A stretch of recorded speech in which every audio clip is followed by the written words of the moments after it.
ಮಧುಗಿರಿ ಪಟ್ಟಣದ ನಕುಲ್ ಪಾರ್ಟಿ ಹಾಲ್ನಲ್ಲಿ ಕರ್ನಾಟಕ ರಾಜ್ಯ ರಸ್ತೆ ಸಾರಿಗೆ ನಿಗಮದ ನೂತನವಾಗಿ ಅಸ್ತಿತ್ವಕ್ಕೆ ಬರುತ್ತಿರುವ ಮಧುಗಿರಿ ವಿಭಾಗದ ನೌಕರರ ವತಿಯಿಂದ ಸನ್ಮಾನ ಸಮಾರಂಭ ವಿಜೃಂಭಣೆಯಿಂದ ನಡೆಯಿತು. ಕಾರ್ಯಕ್ರಮವನ್ನು ಮಧುಗಿರಿ ಕ್ಷೇತ್ರದ ಜನಪ್ರಿಯ ಶಾಸಕರಾದ ಕೆಎನ್ ರಾಜಣ್ಣ ಅವರು ಉದ್ಘಾಟಿಸಿದರು. ಈ ಸಂದರ್ಭದಲ್ಲಿ ಮಾತನಾಡಿದ ಗಣ್ಯರು, ಮಧುಗಿರಿ ವಿಭಾಗದ ಅಭಿವೃದ್ಧಿಗಾಗಿ ಎಲ್ಲ ನೌಕರರು ಒಂದಾಗಿ ಕಾರ್ಯನಿರ್ವಹಿಸಬೇಕು ಎಂದು ಕರೆ ನೀಡಿದರು. ಕಾರ್ಯಕ್ರಮದಲ್ಲಿ ಮಧುಗಿರಿ ಡಿಪೋ ವ್ಯವಸ್ಥಾಪಕರಾದ ಕಾಂತರಾಜು, ಲೆಕ್ಕಾಧಿಕಾರಿಯಾದ ಅನ್ನಪೂರ್ಣ, ಕೆಎಸ್ಆರ್ಟಿಸಿ ಬೆಂಗಳೂರು ಸೊಸೈಟಿ ನಿರ್ದೇಶಕರಾದ ನಾಗೇಶ್, ಪುರಸಭೆ ಮಾಜಿ ಅಧ್ಯಕ್ಷರಾದ ಗಂಗಣ್ಣ, ನಂಜುಂಡರಾಜು ಹಾಗೂ ಮುಖಂಡರಾದ ಮಹಾಲಿಂಗೇಶ್ ಸೇರಿದಂತೆ ಅನೇಕ ನೌಕರರ ಮುಖಂಡರು ಮತ್ತು ಸಿಬ್ಬಂದಿ ಭಾಗವಹಿಸಿದ್ದರು.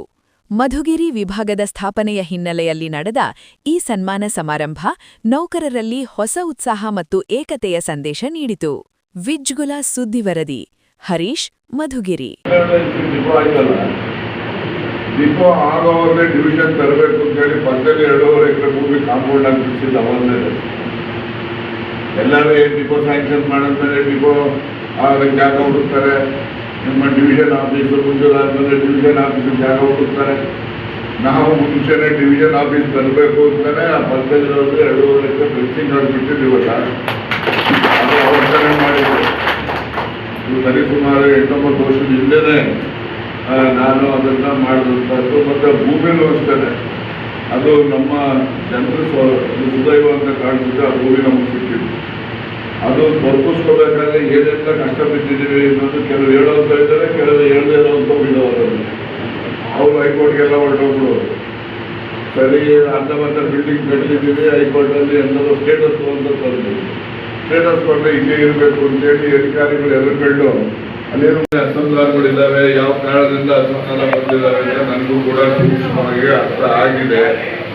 ಆ ಸಮಸ್ಯೆಗಳಿಗೆ ಎಲ್ಲಕ್ಕೂ ಕೂಡ ಮುಂದಿನ ದಿನಗಳಲ್ಲಿ ತನಗೆ ತಾನಾಗಿ ಸಮಸ್ಯೆ ನಿವಾರಣೆ ಆಗ್ತವೆ ಅಂತಕ್ಕಂಥ ವಿಶ್ವಾಸ ನೀವು ಇಟ್ಕೊಳ್ಳಿ, ನಾನು ಕೂಡ ಇಟ್ಕೊಂಡಿರ್ತೇನೆ. ಆ ನಂತರ ಮತ್ತೆ ಸೇರೋಣ ಅಂತ ಡಿಪೋಗೆ ಬರ್ತೀನಿ. ಯಾವಾಗ ಒಂದು ದಿವಸ ಒಂದ ಭೇಟಿಯನ್ನು ಮಾತಾಡೋಣ ಮಾತನ್ನ ಈ ಸಂದರ್ಭದಲ್ಲಿ ವ್ಯಕ್ತಪಡಿಸಿ, ಮತ್ತೊಮ್ಮೆ ಎಲ್ಲರೂ ಕೂಡ ಪ್ರತಿಯೊಬ್ಬರು ಕೂಡ ನಮ್ಮ ಜವಾಬ್ದಾರಿ ನಾವು ನಿರ್ವಹಣೆ ಮಾಡೋಣ. ಆನಂತರ ಬೇರೆಯವ್ರನ್ನ ನೀವು ಈ ಥರ ಲೋಪ ಇದೆಯಪ್ಪ ನೀವು ಸರಿಪಡಿಸು ಅಂತ ಅವ್ರಿಗೂ ಕೂಡ ನಾವು ಹೇಳೋಣ ಅಂತಕ್ಕಂಥದ್ದನ್ನು ನಮ್ಮಿಂದ ನಿಂತ್ಕೋಬೇಕು. ಆಮೇಲಿಂದ ನೀವೆಲ್ಲರೂ ಕೂಡ ನಿಮ್ಮಿಂದ ನಮ್ಮ ತಾಲೂಕಿನ ಜನ ಬಹಳಷ್ಟು ಸಾರಿಗೆ ವ್ಯವಸ್ಥೆಯಲ್ಲಿ ಸುಧಾರಣೆಯನ್ನು ನಿರೀಕ್ಷೆ ಮಾಡ್ತಾರೆ. ಆದ್ದರಿಂದ ಅದನ್ನು ನಾವು ಎಲ್ಲರೂ ಕೂಡ ಸೇರಿ ಅವರ ವಿಶ್ವಾಸ ಗಳಿಸೋ ರೀತಿಯಲ್ಲಿ ಕೆಲಸ ಮಾಡಿ. ಯಾರಿಗೇನು ನಾವು ಪ್ರಶಸ್ತಿ ಬಗ್ಗೆ ಗುರಿಯಿಂದ ಅಲ್ಲ, ಜನ ವಿಶ್ವಾಸ ಗಳಿಸ್ತೀವಲ್ಲ ಅದೇ ದೊಡ್ಡ ಪ್ರಶಸ್ತಿ.